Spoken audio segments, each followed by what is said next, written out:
दोस्तों, हम इंसानों में ये एक अवगुण ज़रूर होता है कि हम सिर्फ़ और सिर्फ दूसरों के भरोसे रहते हैं, जबकि दूसरों पर भरोसा करना सिर्फ धोखा देता है।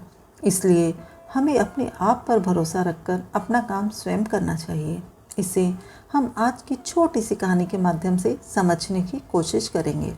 एक गांव के पास एक खेत में सारस पक्षी का जोड़ा रहता था। उनके छोटे छोटे बच्चे थे। बच्चे अभी बहुत छोटे थे, इसलिए उड़ना नहीं जानते थे। लेकिन खेत की फसल पक गई थी। सारस अब बड़ी चिंता में था। किसान खेत काटने आए, इससे पहले ही वे बच्चों के साथ वहाँ से चले जाना चाहता था, लेकिन बच्चे उड़ नहीं पाते थे। सारस ने बच्चों से कहा, यदि हम कभी घर पे ना हों तो कोई खेत में आए तो उसकी बात सुनना और याद रखना। एक दिन जब सारस चारा लेकर शाम को बच्चों के पास लौटा तो बच्चों ने कहा, आज किसान आया था। वह खेत के चारों ओर घूमता रहा।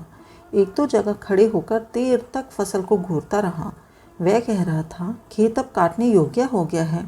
आज चलकर गांव के लोगों से कहूँगा कि वे मेरा खेत कटवा देंगे। सारस ने कहा, तुम लोग डरो मत, खेत अभी नहीं कटेगा, अभी खेत काटने में देर है।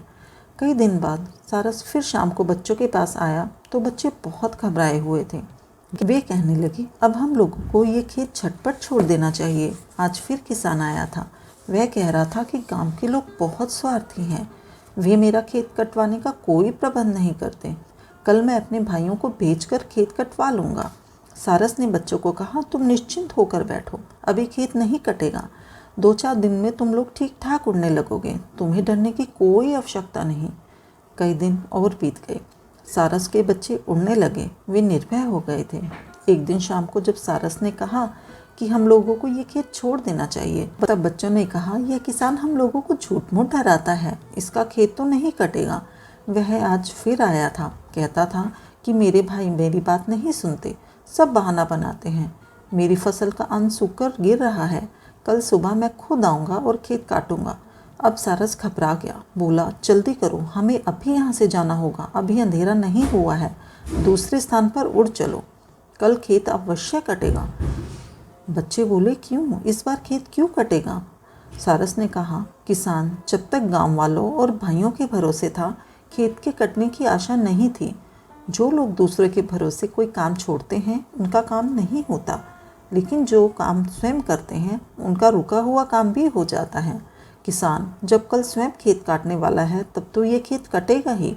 अब बच्चों के साथ सारस उसी समय वहाँ से उड़कर दूसरे स्थान पर चला गया। दोस्तों, इस कहानी से हमें यही शिक्षा मिलती है कि हमें आलस को त्याग कर परिश्रमी होकर अपना काम स्वयं करना चाहिए और किसी दूसरे पर आश्रित नहीं होना चाहिए। दोस्तों, आपको हमारी कहानी कैसी लगी, हमें कमेंट सेक्शन में ज़रूर बताएं। अगर आपको हमारी कहानी अच्छी लगी हो तो इसे लाइक करें, शेयर करें और हमारे चैनल को सब्सक्राइब करें। राधे राधे।